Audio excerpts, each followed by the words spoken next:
विदेश मंत्री एस जयशंकर ने बुधवार को इस्लामाबाद में एससीओ यानी शंघाई सहयोग संगठन के सम्मेलन में कहा कि व्यापार और संपर्क पहलों में क्षेत्रीय अखंडता और संप्रभुता को मान्यता दी जानी चाहिए और भरोसे की कमी पर ईमानदारी से बातचीत करना जरूरी है।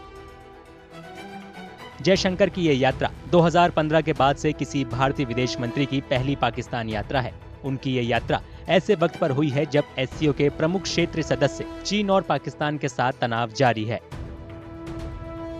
जयशंकर ने संकेत दिया कि अगर सीमा पार गतिविधियां आतंकवाद, उग्रवाद और अलगाववाद पर आधारित होंगी तो भारत की तरफ से व्यापार, एनर्जी फ्लो, कनेक्टिविटी और पीपल टू पीपल एक्सचेंज को साथ साथ बढ़ावा देने की संभावना नहीं है। India's foreign minister has made it more than clear several times that his visit to Pakistan is only a multilateral event attending visit. And it has nothing absolutely whatsoever with bilateral relations.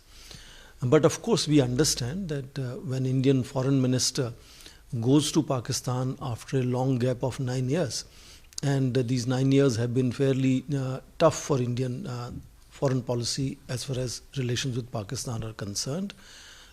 So I think his visit there after 9 years, particularly given the fact that he is very articulate and he is a trained diplomat, cannot be a non-event. SCO Bharat को मध्य एशियाई देशों के साथ जुड़ने के लिए मंच देता है। ये भारत की ऊर्जा और सुरक्षा हितों के लिए अहम है। एससीओ शिखर सम्मेलन में आतंकवाद और क्षेत्रीय सुरक्षा जैसे अहम मुद्दों पर चर्चा की जाती है। इसमें भारत एससीओ के रीजनल एंटी टेररिस्ट स्ट्रक्चर में अपनी भागीदारी के जरिए चर्चाओं में हिस्सा लेता है। ये रीजन के अंदर आतंकवाद से मिलकर निपटने के लिए भारत के कमिटमेंट को दिखाता है। When he mentions about the three evils, that is separatism, extremism, and terrorism, and we know very well that who sponsors terrorism, who is supported in sponsoring terrorism. So without taking name, he has been able to convey that. Then the questions of sovereignty issues that are very important, territorial integrity are very important for every country.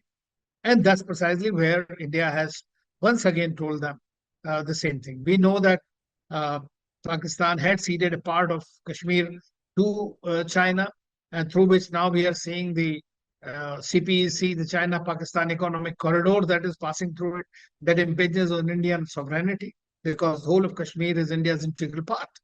And so therefore we have to say those things. हालांकि SCO एक बहुपक्षीय मंच है, लेकिन इस शिखर सम्मेलन के दौरान भारत-पाकिस्तान संबंधों में कोई अहम बदलाव होने की संभावना नहीं है। एससीओ शिखर सम्मेलन में जयशंकर की भागीदारी क्षेत्रीय सहयोग को लेकर भारत के कमिटमेंट को बताती है, जो मध्य एशियाई देशों और रूस के साथ संबंधों को मजबूत करती है।